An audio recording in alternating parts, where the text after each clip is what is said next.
Kitchen के कामों को करते करते कब दिन से रात निकल हो जाती है हमें पता ही नहीं चलता है। कब हमारा सारा दिन निकल जाता है हमें कुछ पता और खबर तक नहीं लगती है, क्योंकि किचन के अंदर इतने सारे काम होते हैं ना कि हर किसी गृहिणी का सारा टाइम किचन के अंदर निकल जाता है। कभी कुकिंग करनी होती है, कभी क्लीनिंग करनी होती है, कभी आप बच्चों का डिमांड पूरी करनी होती है। तो हमारा ना हो सकता है कि मोस्ट इम्पोर्टेंट जो हमारा स्पेशल काम है उसकी वजह से कई बार हमारा ना दिमाग वहाँ से भटक जाता है, उस काम को करना भूल जाते हैं जो बहुत ज़्यादा ज़रूरी होता है। ऐसा मेरे साथ कई बार हुआ है, तो इसके लिए मैं एक सॉल्यूशन लेकर आई हूँ इस वीडियो के अंदर, जो आपके आपके इन कामों को याद दिलाने के लिए आपकी बहुत ज़्यादा हेल्प करेगा।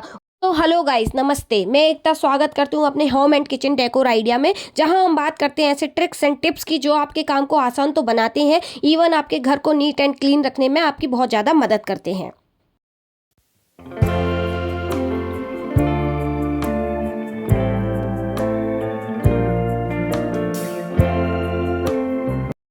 गाइस, बहुत सारा काम का बर्डन होने की वजह से कई बार ऐसा होता है कि हम अपना काम, इम्पोर्टेंट काम जो होता है उसे करना भूल जाते हैं, और मेरे साथ तो ऐसा कई बार हो चुका है। मैं घर के काम में इतना बिजी हो जाती हूँ कि अपने मोस्ट इम्पोर्टेंट काम को करना भूल जाती हूँ। उसके लिए मैंने क्या किया है कि मैंने अपनी एक चेकलिस्ट बनाना शुरू कर दिया है। मैंने अपने किचन के काउंटर टॉप के पास में ही एक कुछ पेपर को कट करके उसको पिन की हेल्प से अटैच करके एक चेकलिस्ट बनाना शुरू कर दिया है, जिसमें मैं अपने वो ज़रूरी काम, जैसे कि कोई अपॉइंटमेंट होता है उसको लिख लेती हूँ, या मुझे कोई बिल पेंडिंग होता है उसको पे करना होता है तो उसको लिख लेती हूँ, या फिर मेरी डॉटर जो मुझे स्कूल जाते समय बोल के गई थी कि मम्मा ये बना के रखना, तो ऐसी चीज़ों को उसमें नोट करती रहती हूँ, जिससे जब भी हम आते जाते किचन और काउंटर टॉप के पास तो घूमते ही रहते हैं, जब भी हमारी निगाह पड़ती है और हम उस काम को याद रखते हैं, और वो इम्पोर्टेंट काम हमारी आंखों से या हमारे दिमाग से कहीं दूर नहीं जाता है। तो एक बार आप भी ट्राई करें, सच में ये आपके लिए काफ़ी ज़्यादा हेल्पफुल होगा, और हो सकता है आपको आने वाली पेनल्टी से भी आपको बचा सकता है, क्योंकि कभी कभी बिजली का बिल भरने में हमसे भूल चूक हो जाती है तो हमें उसका पेनल्टी भी देना पड़ता है। तो हो सकता है वो आपकी बहुत ज़्यादा मदद करे और आपके कहीं ना कहीं पैसे भी बचाएगा।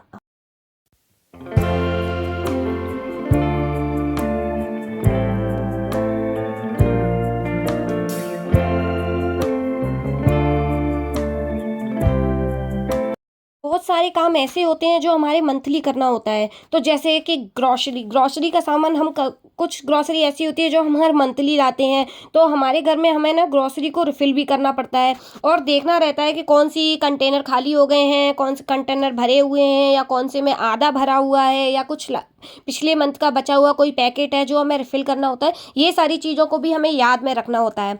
तो जब भी आप कभी पुराना कंटेनर रिफ़िल कर रहे हो अपनी ग्रॉसरी से, तो आप उस कंटेनर को पहले से ही क्लीन करके प्रिपेयर कर लें, क्योंकि जब भी आप भरोगे तो उसको सुखाने का और धोने का टेंशन ख़त्म हो जाएगा। और कोई लेफ़्ट ओवर पैकेट पिछले मंथ का बचा हुआ है तो आप इस मंथ में उसको रिफ़िल कर लें, जिससे कि वो ख़राब होने का डर भी ख़त्म हो जाएगा, और आपकी निगाह में भी रहेगा कि हाँ, अब हमारे पास ये आइटम ख़त्म हो चुका है, अब नेक्स्ट मंथ जब भी हम ग्रॉसरी लाएंगे तो हमें ये वाला आइटम भी लाना है। तो आप उसको अपनी लिस्ट में भी लिख सकते हैं।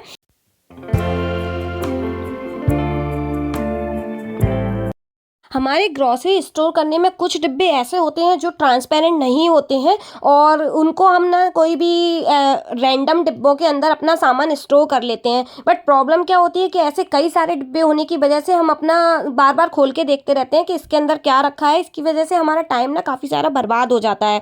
ऑलरेडी हम कुकिंग करते समय बहुत ज़्यादा बिजी होते हैं, तो जल्दबाजी में बहुत कुछ चीज़ें, छोटा छोटा टाइम भी हमारा बहुत ज़्यादा टाइम कंज्यूम करती है। तो इसके लिए आप एक सिंपल सा काम कर सकते हैं कि किसी भी मास्किंग टैप की हेल्प से आप उस पे उसको लेबल करके रख सकते हैं। ये मास्किंग टैप मार्केट में बहुत ज़्यादा कम रेट में मिलता है और बहुत ज़्यादा ईजी तरीके से अवेलेबल है। सिर्फ आपको इसको कट करना है और उसके ऊपर किसी भी पेन से आप इसके ऊपर नोट कर सकते हैं, और डिब्बों को धोते समय आप अगर ये निकल भी जाए तो कोई टेंशन नहीं है, क्योंकि ये ईजिली और काफ़ी सस्ते रेट में मार्केट में मिल जाता है। आप उसको दोबारा स्टिक कर सकते हैं। तो मुझे तो ये बेस्ट लगता है, और मेरे सारे डिब्बों पर मैंने ऐसे लेबल करके रखा है। ये देखने में भी सुंदर लगते हैं। आप अपनी ग्रोसरी को अपने किचन में कुछ इस तरीके से ऑर्गेनाइज करिए कि बाहर से आने वाला कोई भी बंदा या फिर आपके हस्बैंड या आपके कोई रिलेटिव या आपकी सासू माँ, अगर आप अलग रहते हो, अगर वो आती हैं तो उनको इजीली आपका सामान मिल जाए। जैसे कि आप एक ही कैबिनेट के अंदर सारे मसाले को स्टोर करके रखें और उनको लेबल जरूर करें, जिससे कोई दूर से भी देख सकता है कि हाँ, इसके अंदर ये वाली ग्रोसरी या ये वाला आइटम इसके अंदर ऑलरेडी रखा हुआ है। तो मैं बोलूँगी कि आप एक जगह जैसे सारे मसालों को अरेंज करके रखें, दूसरे कैबिनेट के अंदर सारे स्पाइसेस, सारी दालों को उनको लगा के रखें, एक तरफ आपके डेली यूज़ में होने वाली चीज़ों को लगा के रखें। तो उससे क्या है कि आपको ढूंढने में बहुत ज़्यादा मदद नहीं करनी पड़ेगी। इवन आपका किचन ना बहुत ज़्यादा ऑर्गेनाइज भी दिखने लगेगा, आपका किचन बहुत ज़्यादा सुंदर भी दिखने लगेगा और आपके लिए बहुत ज़्यादा हेल्पफुल भी रहेगा ये सब कुछ।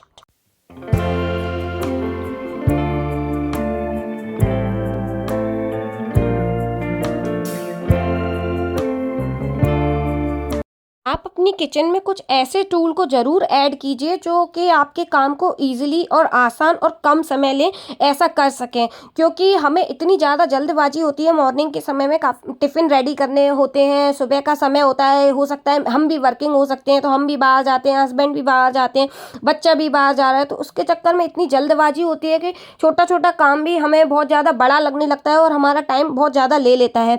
तो इसके लिए आप कुछ ऐसे टूल ऐड कर सकते हैं जो आपके लिए बहुत ज़्यादा हेल्पफुल रहेंगे और आपका टाइम भी नहीं लेंगे। कि चॉपर, सब्जी काटते समय हमें बहुत ज़्यादा मेहनत लगती है और बहुत ज़्यादा टाइम कंज्यूमिंग है, तो इसके लिए आप अपने चॉपर को काफ़ी हैंडी रख सकते हैं। आप किसी भी प्रकार का चॉपर अपने किचन में यूज़ कर सकते हैं, चाहे वो इलेक्ट्रिक हो, चाहे वो हाथ से यूज़ करने वाला हो। तो चॉपर मुझे बेस्ट ऑप्शन लगता है अपने समय को बचाने के लिए।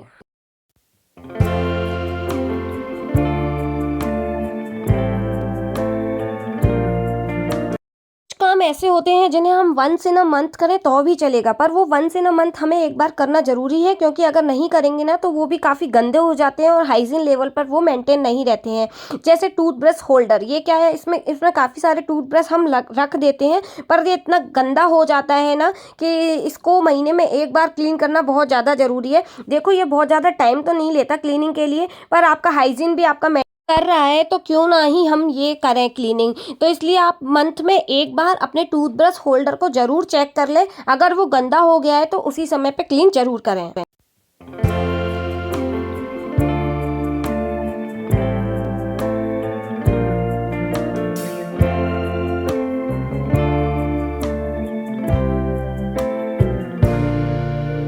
इवन दूसरा आइडिया जो है वो भी आपके टूथब्रश को लेकर ही है, क्योंकि आपको इसको भी थोड़ा क्लीनिंग पे ध्यान देना पड़ेगा। इसके लिए आप सिंपल क्या कर सकते हैं, किसी भी ग्लास के अंदर थोड़ा सा गर्म पानी लें और अपने टूथब्रश को उसके अंदर डाल दें। इससे क्या होगा कि वो इसके अंदर जो भी गंदगी होगी वो निकल जाएगी। हो सके तो आप सारे टूथब्रश एक एक करके डाल दें और आधा आधा घंटे के लिए रेस्ट करने के लिए छोड़ दें। और अगर आप गर्म पानी नहीं तो माउथ फ्रेशनर का भी इसमें यूज़ कर सकते हैं अपने टूथब्रश को क्लीन करने के लिए। इन अ मंथ आप एक बार ये ज़रूर करें।